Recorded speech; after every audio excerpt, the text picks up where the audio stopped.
오늘은 출애굽기 18과죠. 옥하는 목사님 다락방 교재 18과 하나님의 신의 산 강림이라는 제목을 가지고 출애굽기 19장 1절부터 13절까지 말씀을 좀 살펴봤으면 좋겠습니다. 우리 먼저 서론 말씀 같이 한번 읽어볼까요? 같이 읽도록 하겠습니다. 이스라엘이 시내산에 도착한 다음 어느 정도 안정을 찾자 그들을 애굽에서 능하신 팔로 구원해 주신 여호와 하나님을 아련하는 엄숙한 시간이 기다리고 있었다. 이제 그들은 시내산에 강림하실 하나님을 가장 가까이에서 만나보는 두렵고 흥분된 절차를 준비하기 시작한다. 예, 이스라엘 백성들이 출애굽을 했죠. 애굽에서 노예 생활을 하다 출애굽을 해서 약속의 땅인 가나안 땅을 향해 찾아갑니다. 이 가나안 땅을 향해 찾아갈 때 중요한 거점이 하나 있어요. 중간 정착점이 하나 있어요. 그것은 바로 어디냐면 시내산이에요. 이 시내산에서 1년 가까이 머물면서 하나님의 임재를 경험하고 하나님이 주시는 율법을 받고 또 여기서 재정비를 한 다음에 다시 약속의 땅인 가나안 땅을 향해 출발하는 모습들을 우리는 보게 됩니다. 그렇다면 왜 하나님께서 이 시내산에 이렇게 머물면서 어떤 정비를 하길 원하셨는지 우리가 한번 계속해서 배우게 될 거예요. 그래서 시내산에서 어떤 일이 있었고 이를 통해서 하나님께서 주고자 했던 메시지는 무엇인지 좀 계속해서 좀 살펴봤으면 좋겠습니다. 지도로 보면 이렇게 되죠. 고센 땅에 있다가 애굽을 빠져나옵니다. 홍해를 넘어서 광야길로 따르게 되죠. 광야길로 따르다가 여기 시내산 호렙이라는 곳에 도착을 합니다. 이곳에서 어떤 일이 있었는지 우리가 계속해서 배우게 되는 거예요. 자, 1번 문제 같이 한번 읽어볼까요? 이스라엘이 애굽을 나온 지 얼마 만에 시내산 광야에 도착하였는가? 1절에 보면 이렇게 되어 있죠. 이스라엘 자손이 애굽 땅을 떠난 지 3개월이 되던 날에, 그럼 3개월 만에 시내 광야에 이르렀다. 시내 광야는 시내 산이 있는, 산 앞에 있는 광야 지방이에요. 평지예요. 그 시내산 앞에 이르게 된 거죠. 얼마 만에요? 3개월 만에. 이 3개월 만에 이곳에 도착하게 됩니다. 그렇다면 시내산으로 인도하신 이유는 뭘까요? 우리 이번 문제 같이 한번 읽어볼까요? 모세가 백성을 이곳으로 인도한 이유가 어디에 있는가? 출애굽기 3장 12절 말씀은 이렇게 되어 있어요. 하나님이 이르시되 내가 반드시 너와 함께 있으리라. 내가 그 백성을 애굽에서 인도하여 낸 후에 너희가 이 산에서 나를 섬기리니 이것이 내가 너를 보낸 증거니라. 이 말씀은 언제 주신 말씀이냐면 모세를 하나님께서 부르실 때 모세에게 이스라엘 백성들을 구원해내서 네가 가서 애굽 땅에 가서 이스라엘 백성들 구원해내라 라는 소명을 주실 때 주셨던 약속의 말씀이에요. 어떤 약속의 말씀이에요? 내가 너와 함께 있을 것이다. 그리고 너희가 이 산으로 반드시 나오게 될 것이다. 내가 너와 함께 할 것이고 그 백성을 이스라엘 백성을 내가 인도해 낸 후에 이 산은 호렙산이에요. 호렙산인데 모세가 하나님을 만났던 호렙산이에요. 근데 이 산은 신의 산이라고 부르기도 합니다. 이 산에서 나를 섬기리니 이것이 내가 너를 보낸 증거가 될 것이다. 약속을 주신 거죠. 어떤 약속을 주셨어요? 내가 너와 함께 할 것이고 이곳에 와서 나를 섬기게 될 것이다. 다르게 말하면 여기서 섬긴다는 건 뭐냐면 예배한다는 거예요. 신의 산으로 인도하신 이유는 뭐냐면 하나님을 예배할 수 있도록 정말 하나님 존전에 나가서 하나님 앞에 나가서 하나님께 예배할 수 있도록 그들을 인도한 거죠. 그래서 하나님의 임재를 경험하고 임재 가운데 하나님 앞에 나가서 예배하기 위해서 이 호렙산으로 시내산으로 하나님이 인도하심을 우리가 볼 수가 있습니다. 그런데 여기서 우리가 한 가지 기억할 것이 있어요. 그건 뭐냐면 이렇게 하나님 전에 시내산에 와서 예배하잖아요. 예배하는데 뭐라고 이야기하냐면 내가 너에게 보낸 증거다. 다르게 말하면 뭐냐면 모세에게 약속을 주셨잖아요. 네가 이곳에 와서 예배할 것이다. 그리고 이 약속을 신실하게 성취하고 있음을 우리는 보게 됩니다. 이 말씀을 통해서 우리가 알 수 있는 건 뭐냐? 시내산에서 예배하는 모습들을 통해서 우리가 알 수 있는 건 뭐냐? 하나님께서 정말 모세에게 주셨던 약속을 신실하게 이루시는 모습들을 우리는 보게 되는 거예요. 여러분들은 그럼 어떠세요? 하나님께서 자신의 약속을 신실히 지키시는 분이심을 믿으세요? 정말 이것들 믿는다면 우리도 모세처럼 뭘 할 수 있어요? 순종할 수 있겠죠. 우리의 문제는 뭐입니까? 이러한 약속을 신뢰하지 못하는 거예요. 캐서린 마샬이라는 분이 계세요.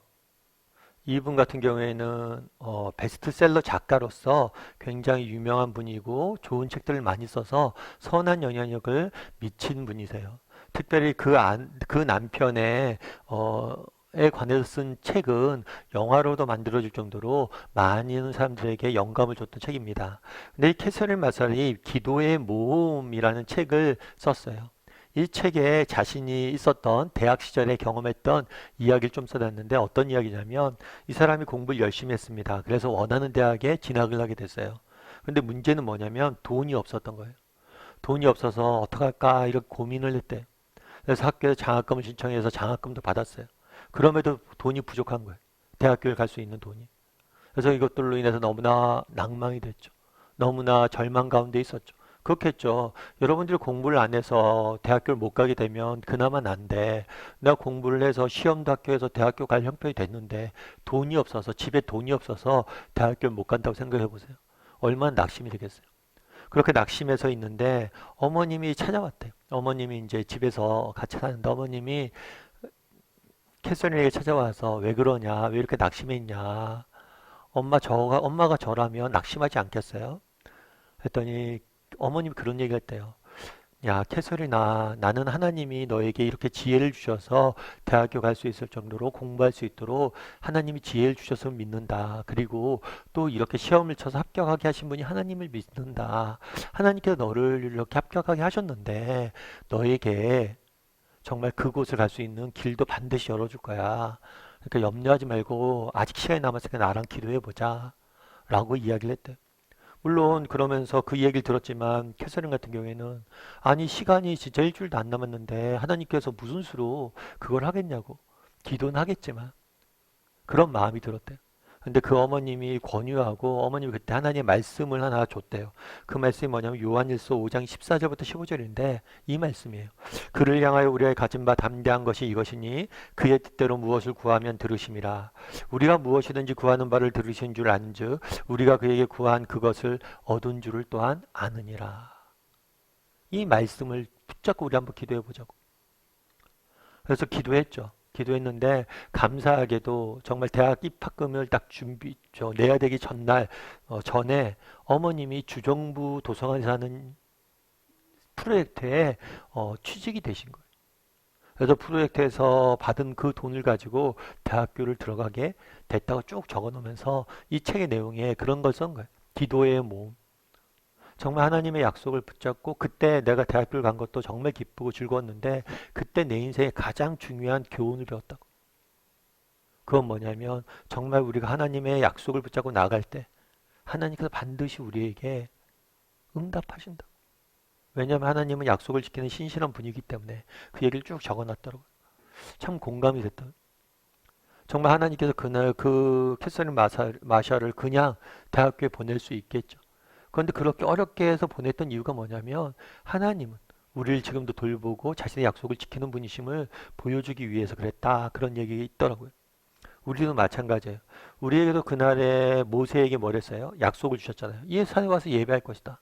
근데 신약 성경을 보면 요한일서 말씀도 마찬가지인데 신약 성경 읽다 보면 하나님이 주신 약속의 말씀이 너무 많아요.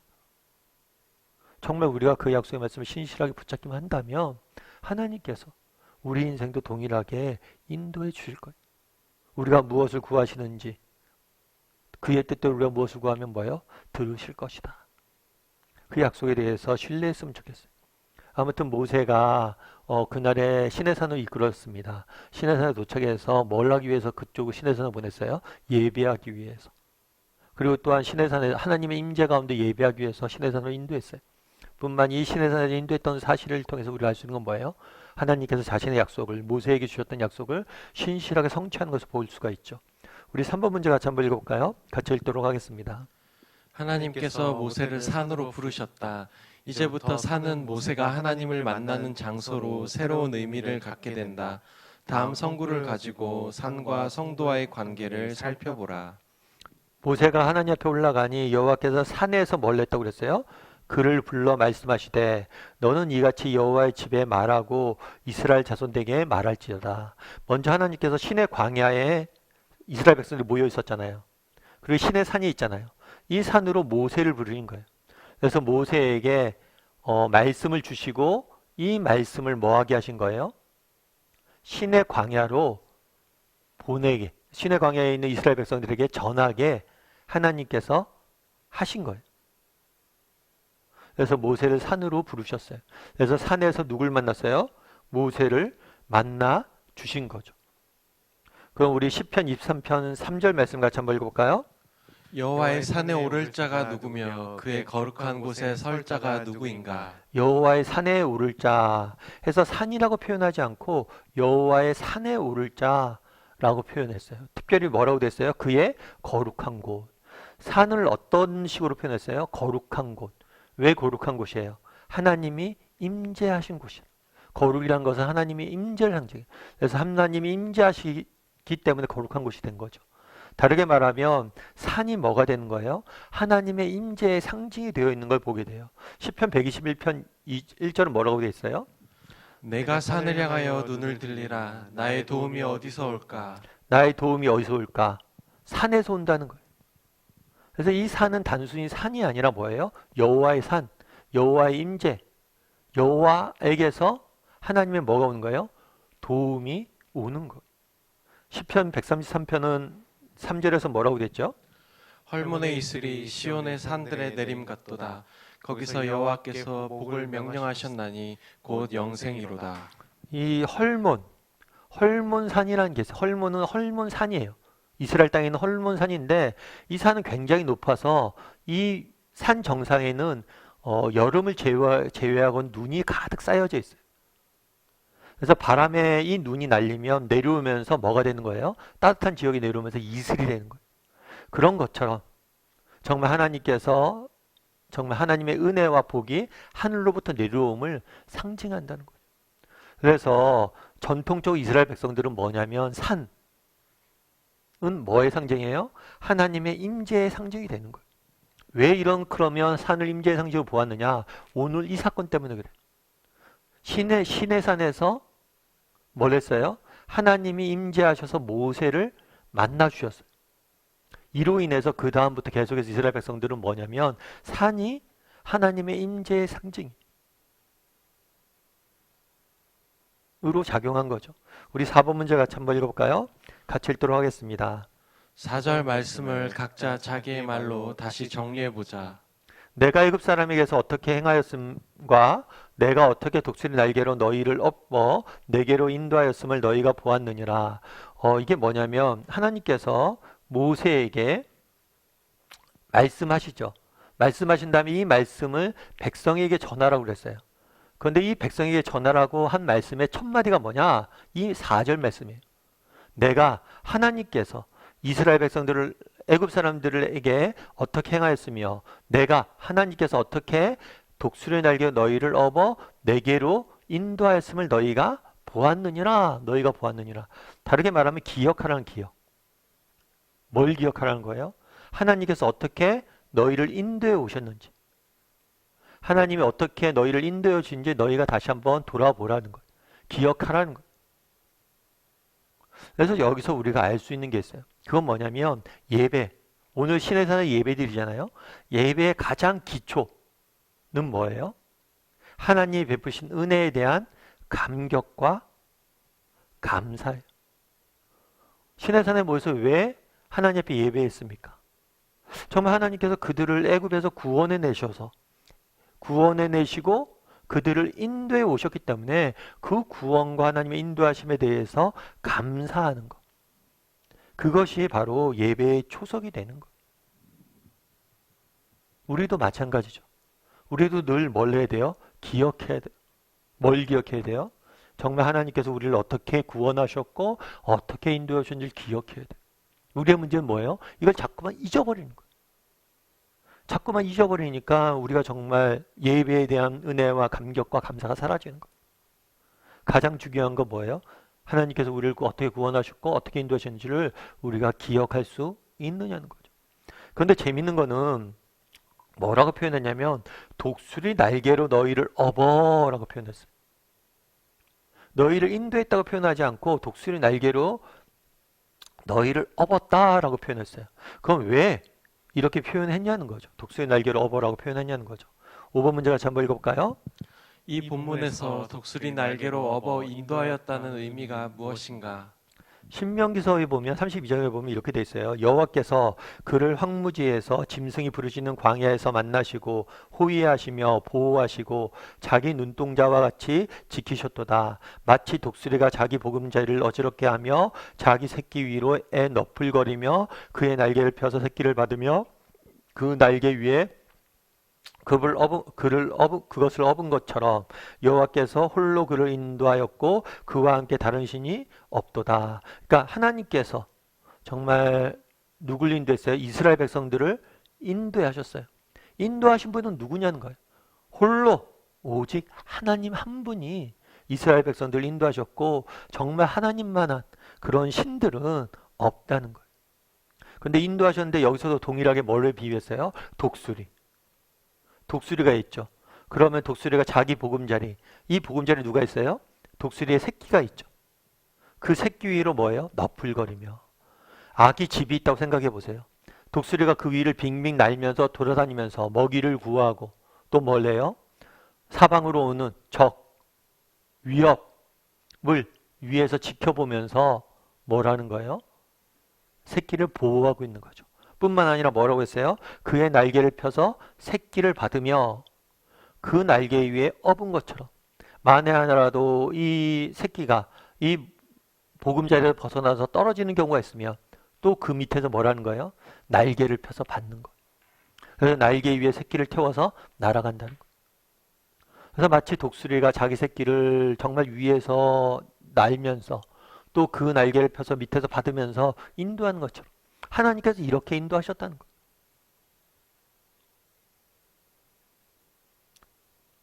그래서 독수리와 같이 정말 그 새끼를 보호하는 하나님의 보호하심을 이 독수리에 비유한 거죠. 이사야 63장 8절에서 9절은 이렇게 돼 있어요. 그가 말씀하시되 그들은 실로 나의 백성이요 거짓을 행하지 아니하는 자녀라 하시고 그들의 구원자가 되사 그들의 모든 환난에 동참하사 자기 앞에서 하절하여금 그들을 구원하시며 그의 사랑과 그의 자비로 그들을 구원하시고 옛적 모든 날에 그들을 드시며 안으셨으나 그들의 모든 환난에 뭐예요? 동참하사 함께 하셨다는 거예요. 광야길에서 우리가 겪는 고난과 역경과 어려움에 함께 하셨고 특별히 여기서 동일한 표현을 써요. 어떤 표현을 썼어요? 안으셨다. 마치 어머니가 자녀를 안는 것처럼 품에 안고 걸어가는 것처럼 이스라엘 백성들을 인도해 오셨다. 그래서 광야길을 지금 지나서 애굽에서 광야길을 지나서 어디로 왔어요? 시내산으로 왔잖아요. 그런데 이 광야길에 대해서 하나님 어떤 비유를 드냐면 독수리에 대한 비유를 들고 어머니 품에 대한 비유를 들어요. 그러면서 하나님께서 이렇게 너희를 품에 안아서 인도해 왔다라는 걸 강조하고 있는 거죠. 우리 6번 문제를 한번 읽어볼까요? 이 표현은 구원의 전적인 은혜를 나타내는 것이라 할 수 있다. 왜 그렇다고 생각하는가? 전적인 은혜. 은혜는 뭐예요? 은혜는 기부란 의미예요. 기프트 선물이라는 뜻이에요. 선물. 선물은 공짜로 주는 거죠. 그러니까 인도하심과 구원, 보호하심이 전적인 하나님의 은혜라는 거예요. 아까 계속해서 비유가 뭐냐면 독수리와 새끼로 이렇게 비유하고 있죠. 그리고 어머니와 아이로 비유하고 있어요. 그런데 여러분 아기 하면 어때요? 아기 하면 귀엽고 또 사랑스럽고 이런 이미지가 있죠. 그런데 이 아기는 무능의 상징이에요. 여러분 갓 태어난 아이가 스스로 할 수 있는 게 있나요? 아무것도 할 수 있어요. 없어요. 먹는 것부터 시작해서 정말 똥 싸는 것까지 누가 도와주지 않으면 아무것도 할 수 없어요. 우는 것밖에 할 수 있는 것이 없다는 거예요. 마찬가지 이스라엘 백성들이 애굽에서 나왔어요. 애굽에서 할 수 있는 게 뭐였어요? 우는 것밖에 없어요. 부르짖는 것밖에 할 수 없어요. 그들이 할 수 있는 게 어디 있어요? 애굽에서 자기들이 싸워서 애굽을 빠져나왔나요? 아니죠. 광야에서도 마찬가지. 광야에서 그들이 할 수 있는 게 뭐가 있었어? 그들이 광야에서 했던 건 부르짖는 것밖에 없어요. 물이 없을 때, 정말 먹을 것이 없을 때 부르짖는 것밖에 없어요. 우는 것밖에 없어요.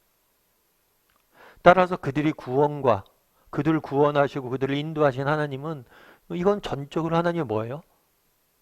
은혜로 된 거라. 하나님의 전적인 보호하심으로 공짜로 된 거예요. 그들의 능력으로 이룬 게 아니라 하나님이 전적으로 그들을 지켜주시고 보호해 주셨다는 거예요. 그래서 일부러 독수리에 대한 비유를 든 거예요. 그 새끼나 독수리 새끼나 아이가 정말 어머니 아기가 정말 아무것도 할 수 없을 때 무능했을 때 그를 정말 사랑해서 그 부모가 돌봤던 것처럼 품에 안고 지켜줬던 것처럼 하나님이 우리를 사랑하셔서 그렇게 지켜오셨다는 것을 이 말씀을 통해서 보여주는 거죠. 7번 문제 같이 한번 읽어볼까요? 같이 읽도록 하겠습니다. 당신은 독수리 날개로 업어 인도하시는 것과 같은 하나님의 인도를 받아본 적이 있는가? 서로 이야기해보라. 이런 인도를 받아보신 적이 있으세요? 한번 있다면 이야기를 좀 나눠봤으면 좋겠어요. 하나님이 인도하시고. 저희 이제 큰애가 어렸을 때 손이 다친 적이 있어요.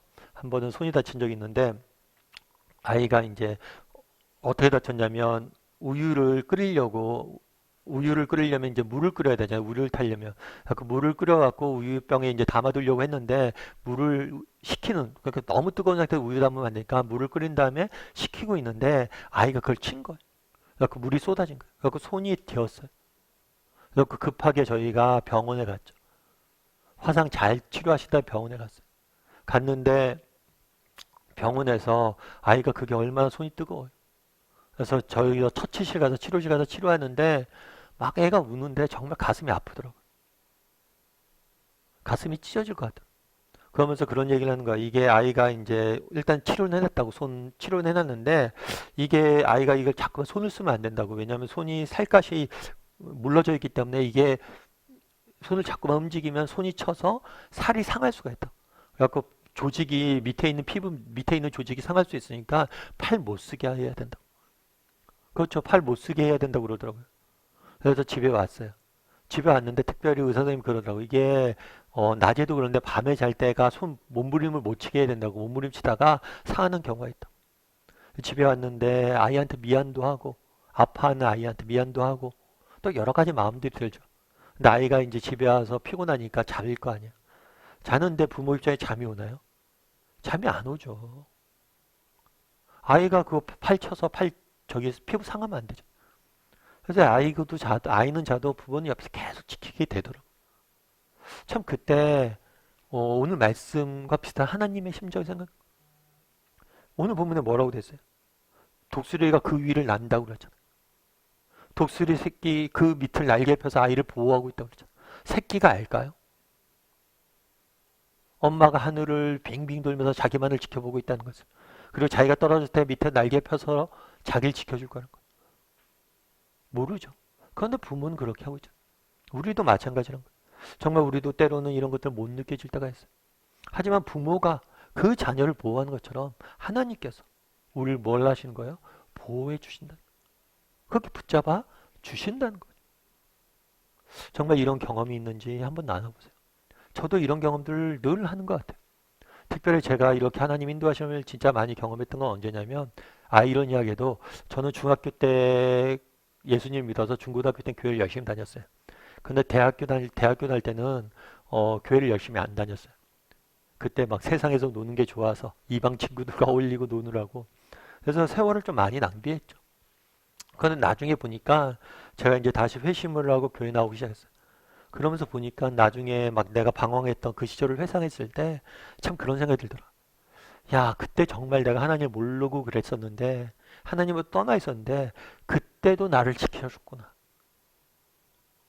내가 정말 나쁜 길로 가도 어느 선을 넘지 않게 하시고 내가 잘못된 길로 가도 어느 선을 넘지 않게 하시고 정말 내가 하나님을 몰랐는데 하나님을 난 떠났다고 생각했는데도 하나님이 내 인생을 깊이 인도하시고 지켜줬구나. 이런 걸 느끼게 되더라고요. 그래서 여러분 한번 나눠보세요. 여러분 정말 이러한 인도하심을 경험한 적이 없는지. 앞서도 얘기했던 중요한 건 기억이에요. 우리가 정말 이런 것들에 대한 기억할 수 있는가? 한번 나눠볼 필요가 있겠죠. 8번 문제 같이 한번 읽어볼까요? 5절에서 6절은 하나님이 구원받은 이스라엘과 새로운 언약을 체결하시는 내용이다. 다음 내용을 검토하라. 5절과 6절은 이렇게 됐어요. 세계가 다 내게 속하였나니 너희가 내 말을 잘 듣고 내 언약을 지키면 너희는 모든 민족 중에서 소유가 되겠고 너희가 내게 대하여 제사장의 나라가 되며 거룩한 백성이 되리라. 너는 이 말을 너희 자손에게 전할지라. 여기서 세 가지 항목에 대해서 좀 살펴보라고 교재에 나와 있죠. 어떤 항목에 대해서 살펴보라고 나와 있어요? 언약의 당사자, 언약의 당사자들. 언약은 누가 맺은 거예요? 내가 하나님과 누가 이스라엘 백성이 맺은 거죠. 그러면 언약의 조건은 뭐예요? 언약의 조건. 하나님과 우리가 언약의 조건. 너희가 내 말을 잘 듣고 내 언약을 지키면 이것이 조건이에요. 하나님 말을 듣고 하나님의 언약을 지키면. 그런데 이러한 조건은 의무라기보다는 하나님의 은혜에 대한 자연스러운 반응이죠. 그렇잖아요? 여러분들도 그렇잖아요. 여러분 부모님, 우리가 자녀들이 부모 말을 들어요, 안 들어요? 부모 말을 듣죠. 생각해보세요. 수많은 어른들이 있어요. 그런데 유독 부모의 말은 더 잘 듣고 더 잘 순종하려고 해요. 왜요? 부모니까. 나를 낳아주시고 나를 이때까지 지켜주시고 나를 보호해주시고 나를 사랑하시는 부모이기 때문에 자녀라면 부모의 말은 좀 더 귀담아 듣고 좀 더 뭐예요? 순종하려는 게 자연스러운 거예요. 그렇죠. 부모인데 다른 어른들과 내가 모르는 사람의 말과 똑같은 무게를 갖지 않잖아요. 그런 거와 마찬가지로 너희가 내 자녀라면 자연스럽게 뭘 해야 된다는 거예요? 내 말을 듣고 내 언약을 지키려고 노력해야 된다는 거예요. 그랬을 때 언약의 내용은 뭐예요? 내용은 그렇게 하면 너희가 모든 민족 중에서 내 뭐가 되고요? 소유가 되고 하나님의 소유가 된다는 거예요. 다르게 말하면 하나님 것이 된다는 것은 하나님과 특별한 관계를 맺는다는 거예요. 예를 들면 그렇잖아요. 지구상에 뭐 TV나 길거리 가다 보면 고양이들도 있고 개도 있죠. 버려진 고양이들도 있고 개들도 있고 길고양이들도 많아요. 그런데 그 고양이 중에 한 명을 내가 입양을 해요. 우리 집에 데려와요. 그러면 그 고양이는 우리 가족과 같은 고양이가 되는 거죠. 특별한 관계가 되는 거죠. 그래서 소유가 된다는 것은 하나님과 특별한 관계가 되는 거예요. 그냥 객관적인 관계가 아니라 특별한 개인적인 관계가 된다는 거예요. 마치 고양이를 입양하는 것처럼. 그래서 우리가 하나님과 특별한 관계가 됐다는 거예요. 그 다음에 됐고 너희가 제사장 나라가 되고 이거는 하나님이 주신 언약의 내용 중에 첫 번째 소유가 된다는 거예요. 두 번째는 제사장 나라가 된다는 거예요. 이 제사장 나라가 된다는 건 뭐냐면 소명과 관련된 거예요. 우리가 하나님의 백성을 해야 될 일은 뭐냐? 제사장은 어떤 사람이냐면 하나님과 다른 사람들을 관계를 회복시키는 거예요. 하나님과 다른 사람과의 관계를 회복시키는데 노력하는 사람. 그래서 우리가 하나님의 백성으로서 하나님을 믿지 않는 사람들을 하나님 앞에 이끄는 그런 역할을 맡았다는 거예요. 그리고 또한 제사장 나라가 되며 거룩한 백성이 되겠다. 이 소명을 이루기 위해서 우리가 해야 될 건 뭐예요? 거룩한 삶을 살기 위해서 노력을 해야 된다는 거예요. 우리가 추구해야 될 것은 뭐냐? 거룩한 삶이란 거예요. 그래서 이 약속을 주신 거예요. 언약을 맺으신 거죠. 그 다음 구원 문제 같이 한번 읽어볼까요? 하나님이 시내산에서 이스라엘 백성과 맺은 언약에 비해 우리와 맺은 새 언약은 무엇이 다른가? 요한복음 1장 12절에 이렇게 됐어요. 영접하는 자 곧 그 아들의 그 이름을 믿는 자들에게는 하나님의 자녀가 되는 권세를 주셨으니 하나님의 자녀가 되는 권세라고 표현했어요. 특권이란 거죠. 그렇죠. 앞서 얘기했던 것처럼 하나님의 자녀가 된다는 건 하나님과 특별한 관계가 되는 거예요. 특별한 관계가 되기 때문에 하나님께서 우리를 뭐 하신 거예요? 인도하시고 보호하시는 거죠. 마치 부모가 자녀를 뭐 하는 거예요? 품에 안아 지키는 것처럼. 그런데 우리가 하나님의 자녀가 되는 이런 특별한 관계에 들어가는 조건이 있어요. 그건 뭐예요? 그 이름을 믿는 자. 예수님을 믿으면 하나님의 자녀로 삼아 주시겠다는 거예요. 정말 과거에 비하면 쉬운 일이죠. 예수님의 존재를 믿기만 하면. 그런데 이게 쉽지가 않아요. 참 예수님 믿기만 하면 하나님의 자녀가 된다. 그런데 이것들을 안 믿으니까 참 답답한 일이겠죠. 그래서 파스칼 같은 경우에 그런 이야기를 해요. 아, 예수 믿는 게 훨씬 더 좋지 않냐. 왜냐하면 예수를 믿어서 예수를 믿으면 죽은 다음에 천국을 가고 만약에 죽어서 예수님이 없다고 그래도 하나님이 안 계시다고 그래도 예수님을 믿는다고 손해볼 건 없지 않냐. 그렇잖아요. 하나님이 서로 안 계시다고 그래서 예수님을 믿어서 손해볼 건 없잖아요. 예수님 믿으면 무조건 좋은 거잖아요. 천국이 있으면 좋고 천국이 없어도 그냥 그만인 거고 세상 사람들이 말하는 것처럼 정말 이 땅의 삶이 끝이라면 그만인 거고 그럼에도 불구하고 왜 안 믿는지 모르겠다 이런 얘기를 했거든요. 그런데도 안 믿어. 정말 우리가 입장에서 보면 예수님 믿는 게 너무나 쉬운데 믿기만 하면 자녀가 된다는데 그걸 못 믿는 게 너무 안타까운 거죠. 10번 문제 같이 한번 읽어볼까요? 하나님이 모세와 시내산에서 직접 말씀하시는 이유를 말하라. 그리고 요한복음 1장 14절과 비교해보라.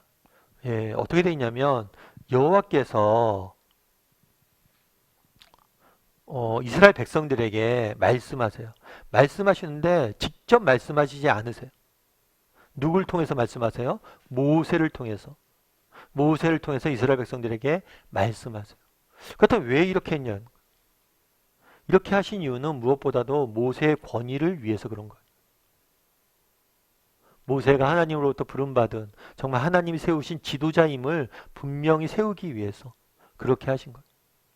뿐만 아니라 앞으로 모세를 통해서 하나님 뭘 주실 거예요? 율법을 주실 거예요.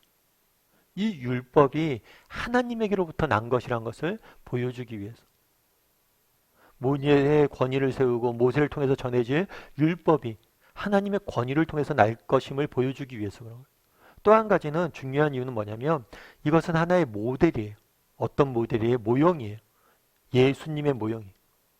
훗날 예수님께서 정말 하나님께서 예수님을 통해서 우리에게 말씀하시는 것을 모세를 통해서 그날의 모세를 통해서 하나님께 말씀하셨던 하나님께서 훗날 예수님을 통해서 우리 가운데 말씀하시는 것을 보여주기 위한 하나의 모형과 모델로서 이렇게 한 거죠.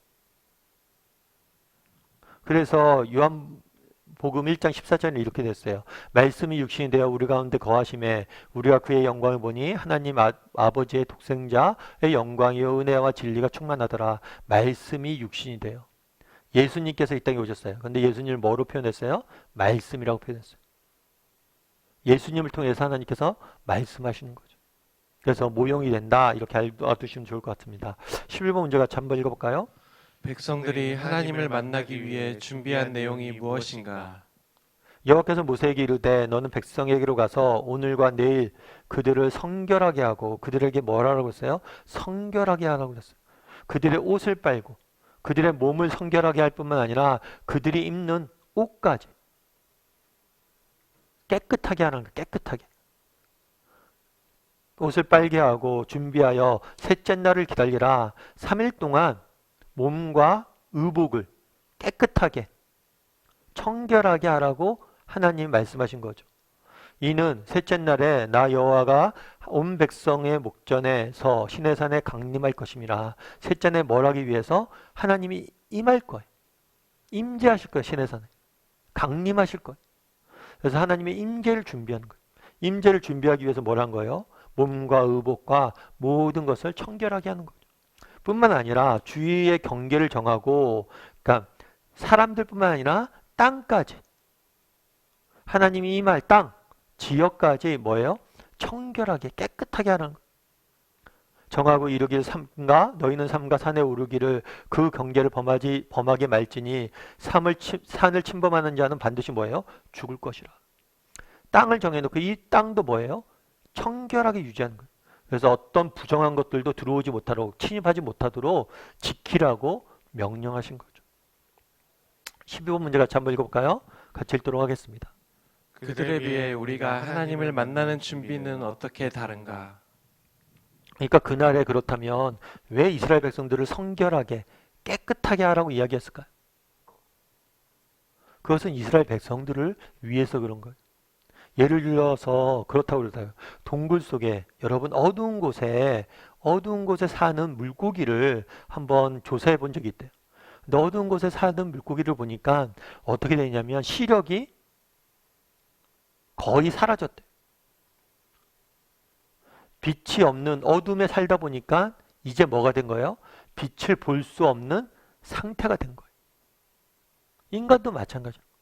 인간도 하나님을 떠나 죄의 가운데 거했죠.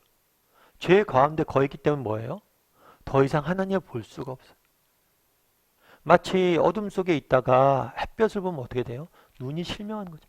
마찬가지로 죄인인 인간이 거룩하신 하나님 앞에 죄된 상태로 나가면 소멸할 수밖에 없어요. 사라질 수밖에 없어요. 그 영광의 선하심 앞에, 빛 앞에 사라질 수밖에 없어요. 그래서 깨끗하게 하라는 거예요. 하나님이 거룩하신 분이시기 때문에 우리도 뭘 하는 거예요? 거룩하게 져서 하나님 앞에 나갈 수 있는 거예요. 근데 문제는 뭐냐면 그날에 몸을 깨끗하게 하라고 그랬어요. 의복을 빨라고 그랬어요. 몸과 의복을 깨끗하게 할 수 있지만 우리의 뭐예요? 영혼은 깨끗하게 할 수 있어요? 없어요? 없어요. 결국에 우리는 뭐예요? 죄인인 거예요. 우리 안에 죄가 가득한 거예요. 그럼 이것들을 어떻게 해결하셨냐? 히브리서 말씀에 이렇게 되어 있죠. 그러므로 형제들아 우리가 예수의 피를 힘입어 성소에 들어갈 담력을 얻었나니 성소는 하나님이 계신 곳이에요. 그 당시에는 성소가 없었어요. 바로 신의 산이 하나님이 임재하시는 곳이었던 산이었죠. 이 시대에 들어갈 수 있는 권능을 어디서 얻었어요?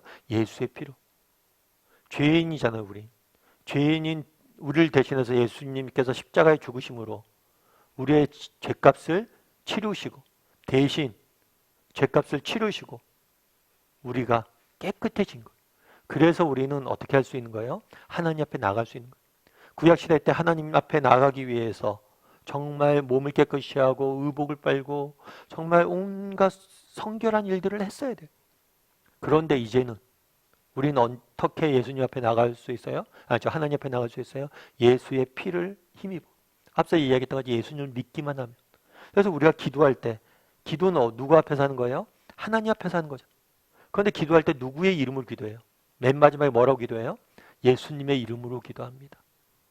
우리가 하나님 앞에 나가서 기도할 수 있는 자격이 우리는 없어요. 우리가 누군데 무슨 자격으로 하나님 앞에 나갈 수 있어요? 그런데 하나님의 아들이신 예수님의 자격으로 예수님의 피를 힘입어서 우리는 기도할 수 있고 언제든지 하나님 앞에 나아갈 수 있게 된 거예요. 그래서 구약시대 때 몸을 깨끗하게 하고 의복을 깨끗하게 하는 것은 하나의 모형이에요. 어떤 모형이에요? 언젠가 오실 예수님.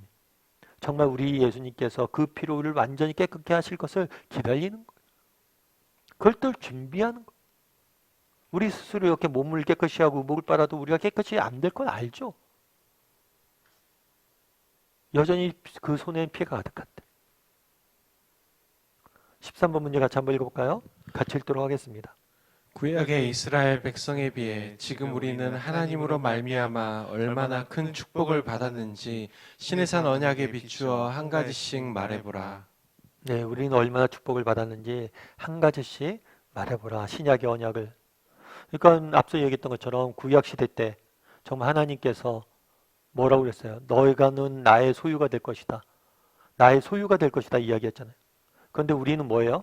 믿기만 하면 하나님의 자녀가 되잖아요. 구약 시대 때는 몸을 청결하게 하고 의복을 청결하게 하고 땅을 청결하게 해야 되는데 지금은 예수님의 피에 힘입어 정말 우리는 언제든지 하나님 앞에 나아갈 수 있잖아요. 그래서 예수님을 우리가 믿기만 하면 그분의 자녀가 돼서 우리는 언제든지 하나님 앞에 나아갈 수 있어요. 이것이 얼마나 큰 축복인지 알아야 된다는 거예요.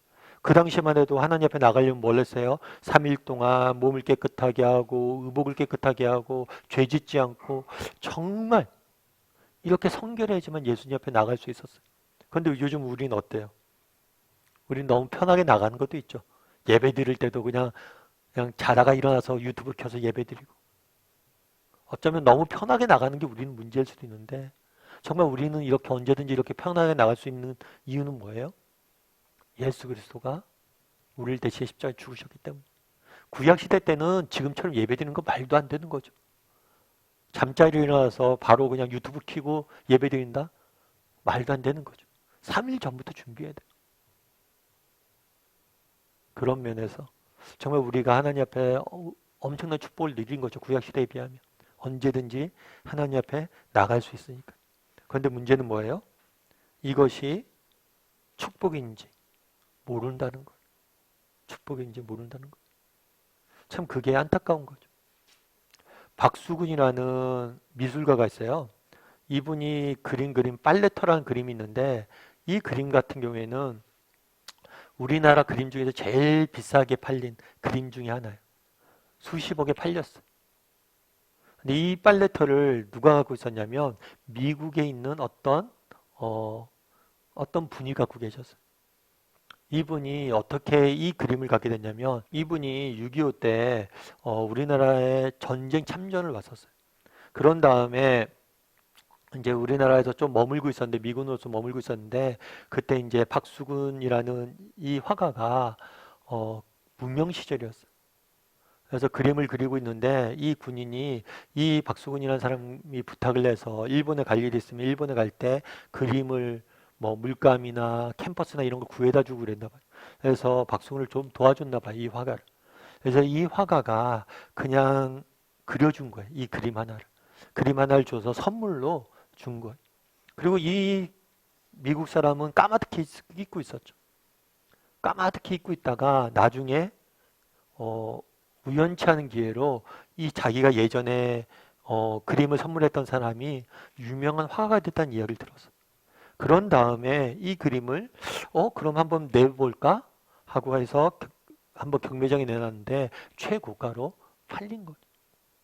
그래서 제가 이 기사를 읽으면서 그런 생각이 들었어요. 어떤 생각이 들었냐면 참 모르는 거죠. 뭘 몰랐어요? 집에 이 그림을 그려놨어요. 걸어놨어요. 걸어놨는데 이 그림의 가치를 모르고 이 군인은 수십 년을 사는 거예요. 이 그림이 이렇게 비싸고 가치 있는 것이지 않았으면 진작에 팔았겠죠. 팔아서 그 돈을 가지고 자기가 뭔가를 누렸겠죠. 그런데 이 그림의 가치를 전혀 몰랐던 거예요. 그 이야기와 똑같은 거죠. 우리와 똑같은 거죠. 우리도 어쩌면 나중에 천국에 갈지 모릅니다. 천국에 가게 될 겁니다. 천국에 갔을 때 우리도 이 그림을 보듯이 볼지도 몰라요. 자, 진짜 우리가 정말 이런 큰 특권을 갖고 있는데 이런 큰 축복을 갖고 있는데 이것이 얼마나 큰 특권인지 축복인지 모르고 살았구나. 하나님의 자녀가 된다는 것. 언제든지 하나님 앞에 나가서 기도할 수 있다는 것.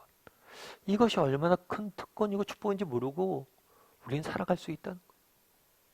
그래서 한번 이야기를 나눠보세요. 신화 세상과 비교하면서 우리가 갖고 있는 축복은 뭐가 있는지, 그리고 정말 이런 축복을 우리는 누리고 있는 사람인지, 내가 이것이 축복인 줄 알고 누리고 있는 사람인지 한번 살펴봤으면 좋겠어요. 14번 문제 같이 한번 읽어볼까요? 이 과를 통해 우리는 이스라엘 백성보다 훨씬 더 큰 축복을 받았음을 알 수 있다. 그렇다면 우리들의 신앙의 삶이 이스라엘 백성들보다 나아야 될 것이다. 과연 그러한가? 그렇지 못하다면 그 이유는 무엇인가? 네, 그 이유는 무엇인가? 좀 앞서 얘기했던 것처럼 이것이 얼마나 큰 특권인지 축복인지 모르고 살아가기 때문일지 모르죠. 그리고 우리가 얼마나 큰 특권을 받았어요. 언제든지 하나님 앞에 나갈 수 있고 기도할 수 있고 그럼 하나님께서 우리를 도우실 거잖아요. 그럼 우리는 더 이스라엘 백성들보다 더 하나님 앞에 자주 나갈 수 있기 때문에 더 많은 걸 이룰 수 있잖아요. 더 많은 걸 받을 수 있고 그 부분에 대해서 우리가 모르고 살진 않는지 한번 돌아보고 점검해보는 시간들 되었으면 좋겠습니다. 각자 이야기를 좀 나눠보면 좋을 것 같아요.